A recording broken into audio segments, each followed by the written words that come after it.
লাগার সম্পর্ক তৈরি হয় এবং উনি আমাকে বলেন যে বিয়ে করবে। ফোন কল ছাড়া আমার বাসায় চলে আসে, এসে নক করে দরজা খুলে দেখি উনি, এবং ওনার এত শক্তি, ওনার এক হাত দিয়ে ধরলে মানে আমাকে ছুঁড়ে ফেলে দিতে পারবে 3 হাত দূরে।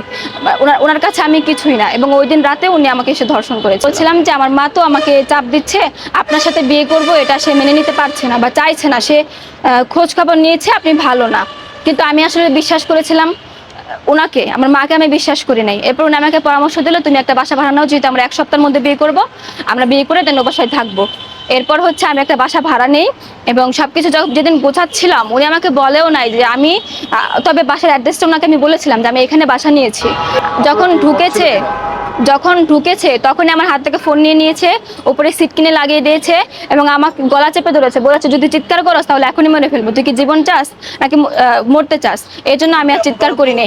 উনি ওই রাতে উনি যা যা বলেছিল আমাকে, উনি মাথায় হাত দিয়েও বলেছিল। সুমাইয়া আক্তার, আমি এসেছি আমার হাজবেন্ডের ব্যাপারে কথা বলতে। ওনার সাথে আমি সংসার করতে চেয়েছি এবং চেয়েছিলাম, কিন্তু উনি এখন আমার সাথে সংসার করবে না। আমি শুরু থেকে বলি, উনি আমার হাজবেন্ড আদনান স্যার সাইফুরসের একজন শিক্ষক, বর্তমানে আছেন সাইফুরস মোহাম্মদপুর ব্রাঞ্চে। আমি মাস্টার্স কমপ্লিট করে এরপর ডাবল মাস্টার্সের জন্য বিদেশে যেতে চেয়েছিলাম এবং পিএইচডি করার জন্য। এরপর আমি আসি মোহাম্মদপুরে ভর্তি হতে সাইফুরস কোচিং সেন্টারে।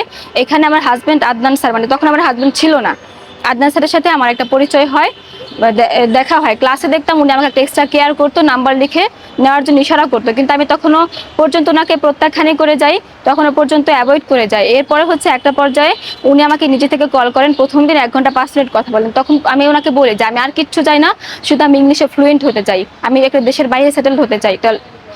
উনি আমাকে আশ্বস্ত করেন যে উনি আমাকে ফ্লুয়েন্ট করে দেবেন, মানে উনি আমাকে হেল্প করবেন অ্যাজ এ টিচার হিসেবে। এরপর ওনার সাথে আস্তে আস্তে কথা বলতে বলতে মানে উনি আমাকে আগে কফি ডেটের অফার করে, যাই দেখা সাক্ষাৎ করি।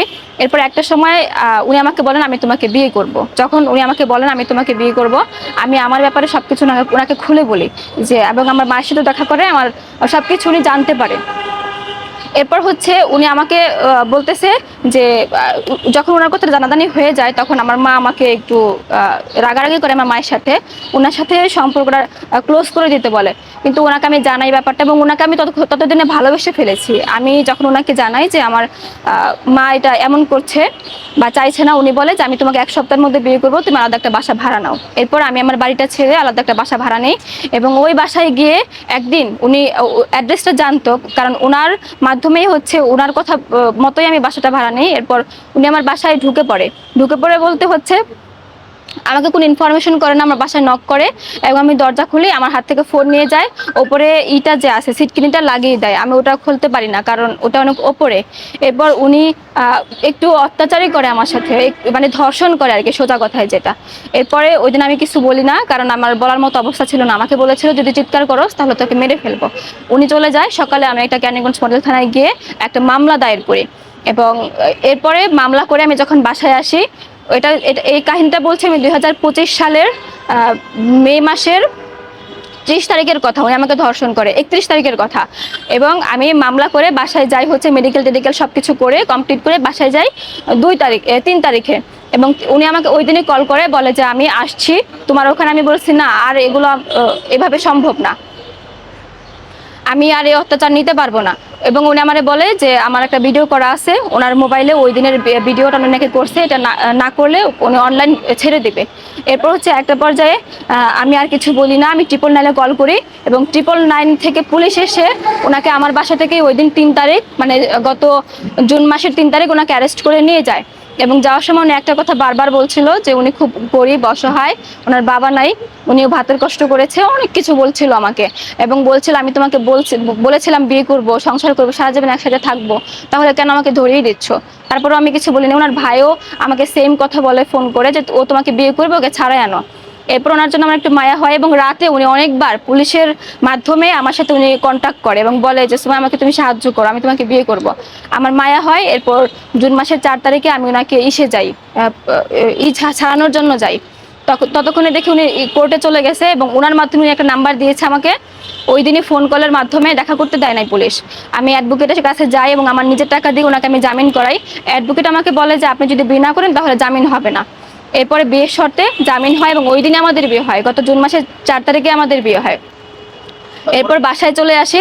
চলছিল কোনো রকম সংসার, মারছিল ধরছিল, আবার সরি বলছিল, এভাবে চলছিল। এর মধ্যে উনি আমার কাছ থেকে অনেক টাকা পয়সা নিয়ে যায়, পিপির কথা বলে, জামিনের কথা বলে, তারপরে হাজিরার কথা বলে, মামলার। আবার আবার আইএলটিএস এর এক্সাম দিয়েছে 2বার করে, কিন্তু স্কোর আসে নাই, 5 পেয়েছে। ওখানে যে 56-57 হাজার টাকা লেগেছে রেজিস্ট্রেশন করতে, ওই টাকাটাও আমার কাছ থেকে নিয়েছে। মানে অনেকভাবে অনেক অনেক টাকা আমার কাছ থেকে নিয়েছে।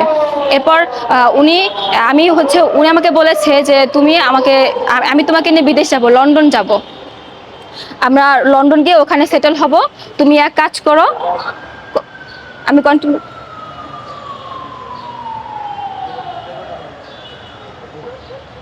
তুমি এক কাজ করো, আমাকে 40 লক্ষ টাকা দাও, এটা আমাকে বলেছে।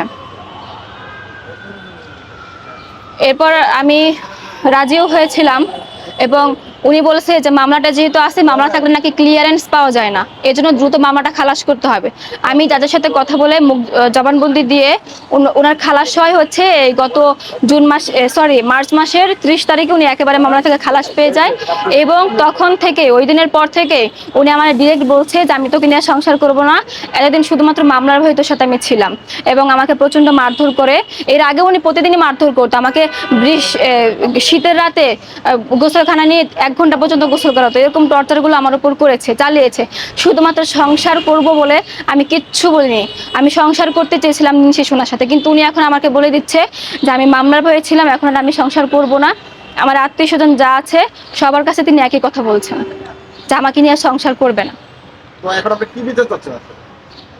উনি আমাকে যে প্রতারণাটা করলো, আমি আসলে বিচারটা চাই। আমি ওনার সর্বোচ্চ শাস্তি, ফাঁসি দাবি করছি।